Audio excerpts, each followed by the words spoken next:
அன்பான நேயர்களே, காலை வணக்கம்.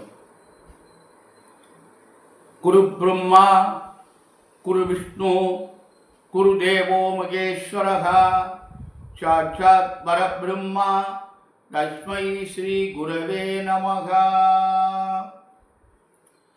கல்லாலில் புடையமர்ந்து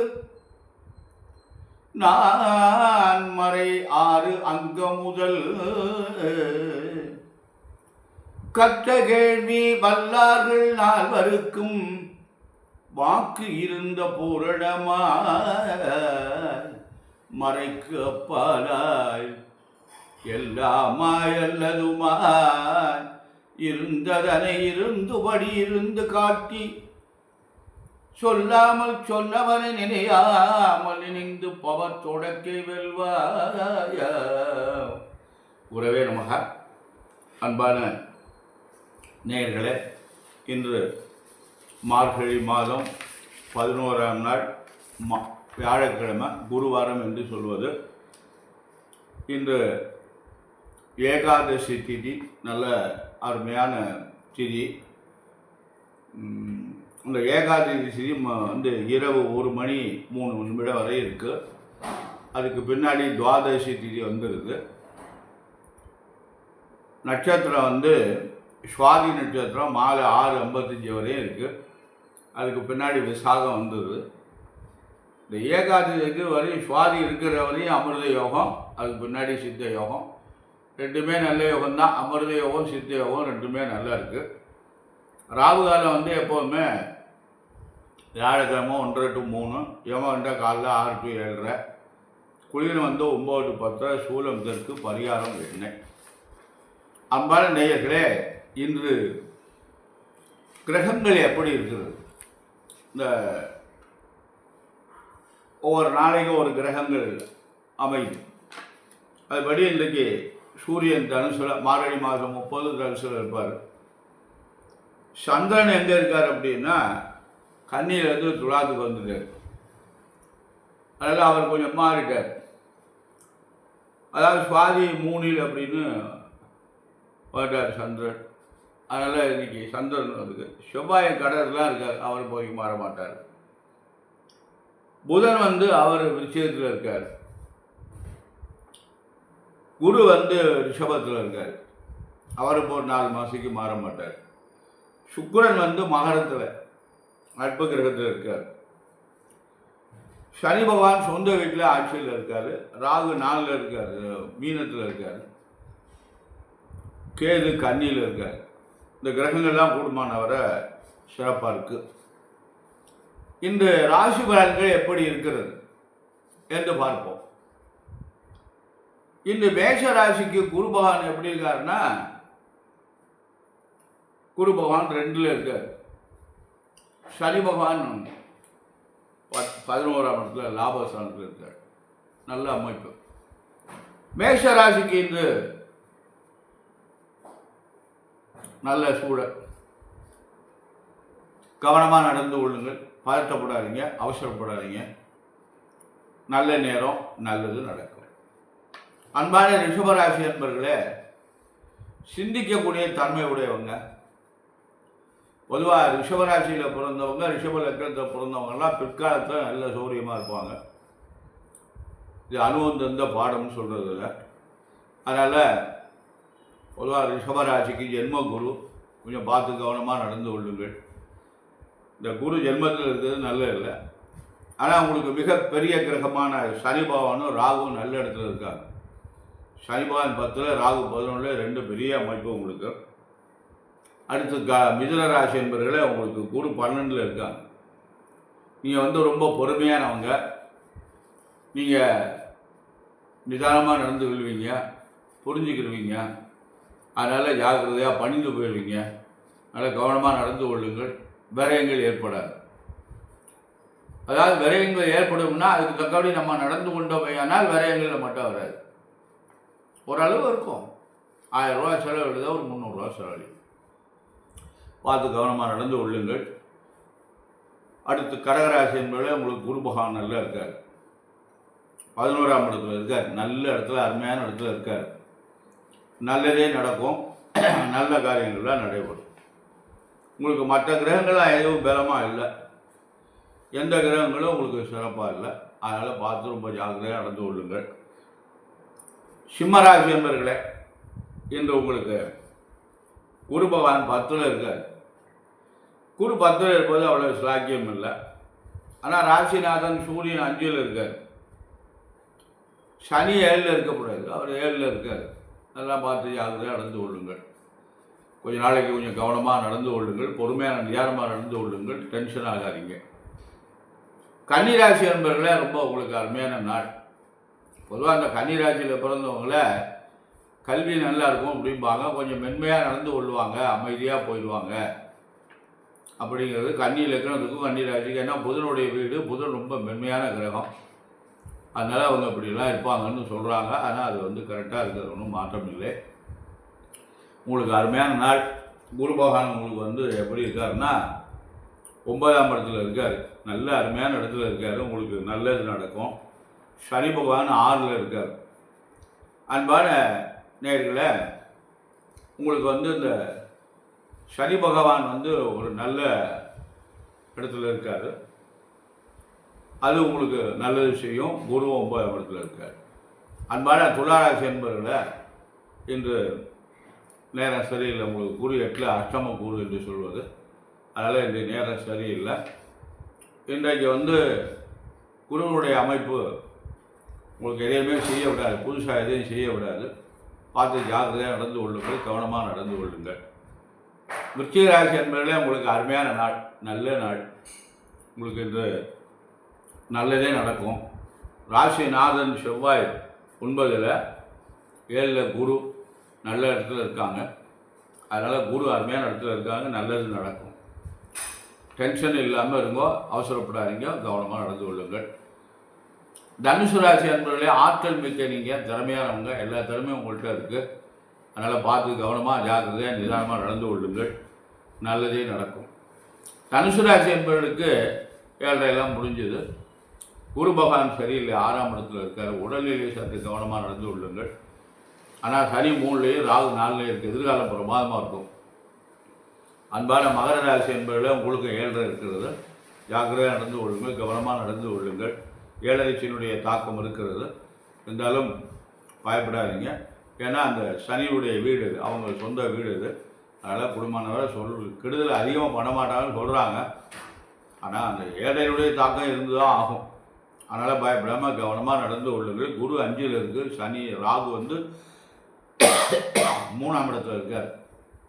இது ரெண்டும் உங்களுக்கு நல்ல அருமையான அமைப்பு. குரு நல்ல இடத்துல இருக்காங்க, நல்லதே நடக்கும். 7.5 பற்றி அதிகமாக கவலைப்படாதீங்க. அடுத்து கும்பராசி என்பவர்களே, நீங்கள் வந்து தாமதமாக செயல்படுவீங்க. தாமதம் என்பது கூடாது.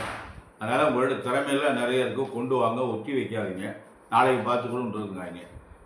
அதனால் உங்களுக்கு ஜென்மச்சனி நடந்து கொண்டிருக்கிறது, உங்களுக்கு எந்த கிரகமும் பலமாக இல்லை. அதனால் பார்த்து நிதானமாக நடந்து கொள்ளுங்கள். மீனராசி என்பதில் உங்களுக்கு 7.5 நடக்குது. திறமையானவங்க, கெட்டிக்காரங்க, நல்ல மூளை இருக்கும் உங்கள்கிட்ட. ஆனால் உங்களுக்கு காரணம் என்னன்னு கேட்டிங்கன்னா 7.5 இருந்துகிட்டு இருக்குது. வயது இருக்கக்கூடிய முதல் சுற்று, 2வது சுற்று, 3வது சுற்றெல்லாம் வரும். அதனால் பார்த்து கவனமாக நடந்து கொள்ளுங்கள், நல்லதே நடக்கும். இந்த மகர ராசி, கும்பராசி, மீனராசி என்பதற்கெல்லாம் 7.5 சனி இருக்கிறது. அதனால் சனிக்கிழமை விரதமாக இருந்து சனி பகவானுக்கு எள்ளு தீபம் வெட்டி அர்ச்சனை பண்ணுங்கள். வன்னி பத்திரம் கிடைச்சுன்னா அதனால் அர்ச்சனை பண்ணுங்கள். இந்த மீனராசி என்பதற்கு குருவுடைய பார்வை நல்லா இருக்குது. இருந்தாலும் ராகு வந்து ராசியில் இருக்கிறதுனால எல்லாமே கொஞ்சம் தாமதமாக நடக்கும், குழப்பமாக இருக்கும்.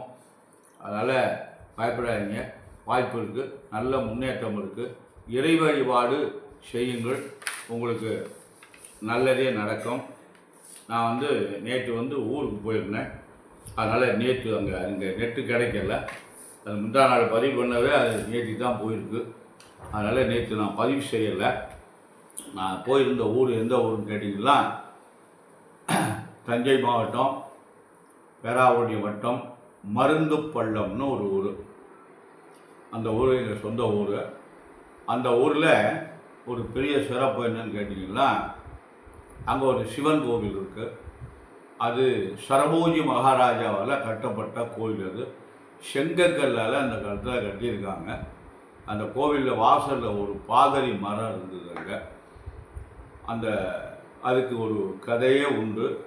அது என்ன கதை அப்படின்னு கேட்டிங்கன்னா, அன்றைக்கு இப்போ நாங்கள்லாம் அந்த கோயில் பூஜை பண்ணுறது ரொம்ப மோசமாக இருக்குது. இப்போ என் தம்பி பூஜை பண்ணுறான்.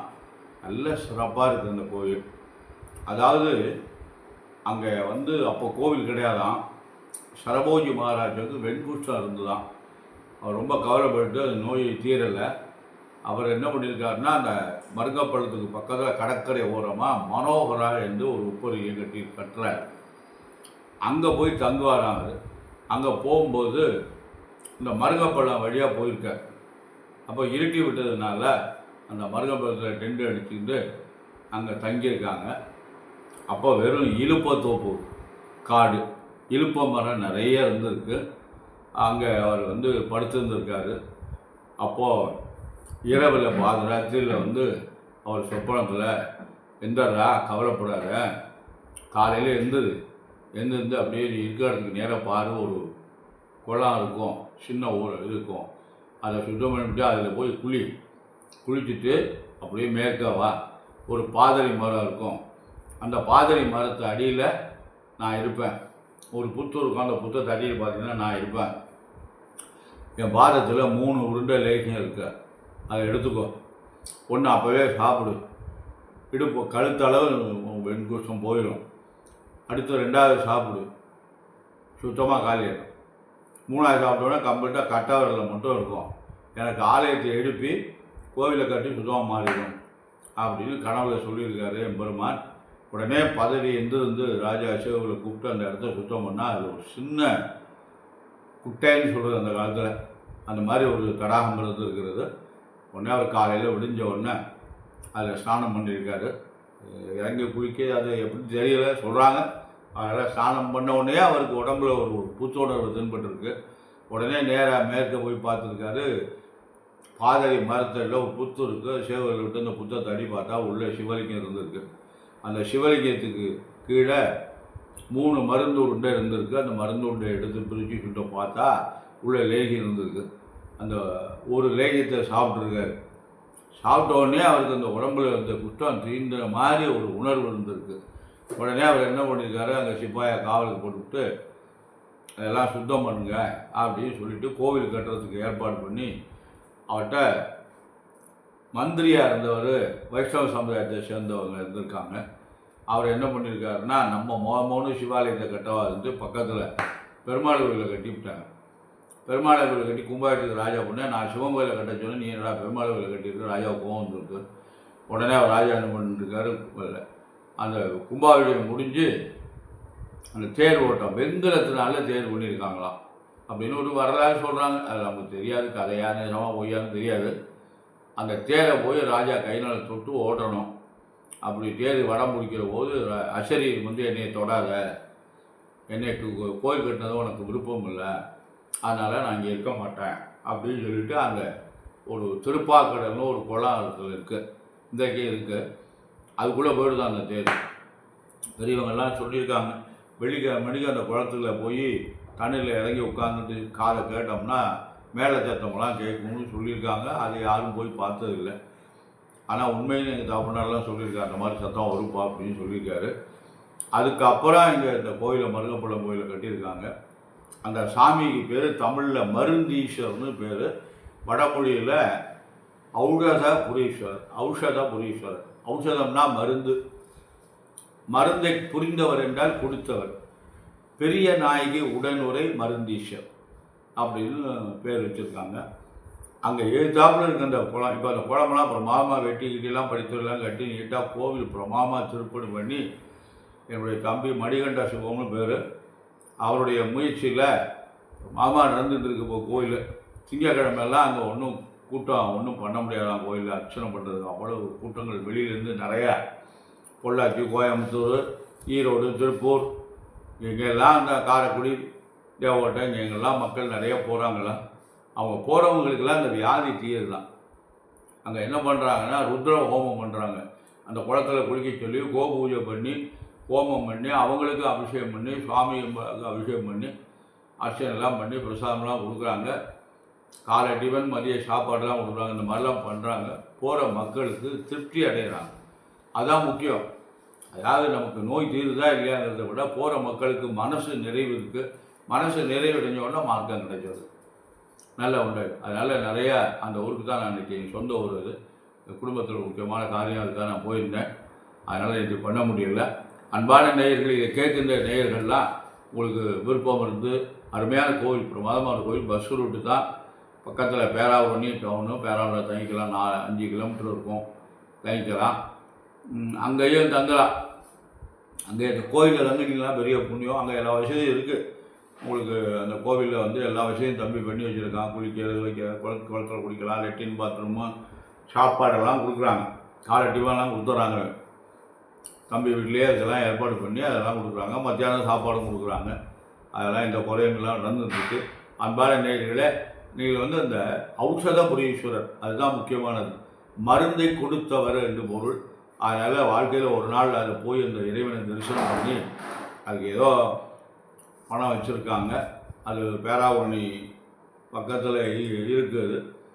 அதனால் அந்த பேராவூரணிக்கு அருகாமையில் இருக்குது மருந்து பழம் இருக்குது. அது இதெல்லாம் விளம்பரம்லாம் வந்து செல்லெல்லாம் போட்டிருக்காங்க. அதெல்லாம் வரும் பாருங்கள். அவசியம் போய் அந்த மருந்தீஸ்வரை, பெரிய நாயகி உடனுரை மருந்தீஸ்வர், அந்த மருந்தீஸ்வரை தரிசனம் பண்ணி நம்ம நோயிலேருந்து விடுபடணும். மனிதனுக்கு வந்து நோயே இருக்கக்கூடாது. நம்ம ஆடுக்கு நடந்துகிட்டே இருக்கணும். வயிறார 3 வேளையும் சாப்பிடணும். அதை சாப்பிடாத இதை சாப்பிடாதுன்னு சொல்லக்கூடாது. நிறைய ஏதோ ஒன்று சாப்பிடணும். அப்படியே நிம்மதியாக படுத்து தூங்கணும். இது இருந்துட்டாலே வாழ்க்கையில் நமக்கு வேறு ஒன்றும் இல்லை. அதனால் அதுக்கு வாய்ப்பு அந்த கோவிலில், அந்த மருந்தீஸ்வரர் சன்னதியில் அதுக்கு வாய்ப்பு நிறைய இருக்குது. அதனால் சென்று வாருங்கள். சென்று எல்லாம் வல்ல அந்த பெரிய நாயகி உடனுரை மருந்தீஸ்வரர் அருள் பெற்று நலம் பெற்று பல்லாண்டு வாழ எல்லாம் வல்ல பெரிய நாயகி உடனுடைய மருந்தீஸ்வரை பிரார்த்தனை செய்து நிறைவு செய்கிறேன். நன்றி, வணக்கம்.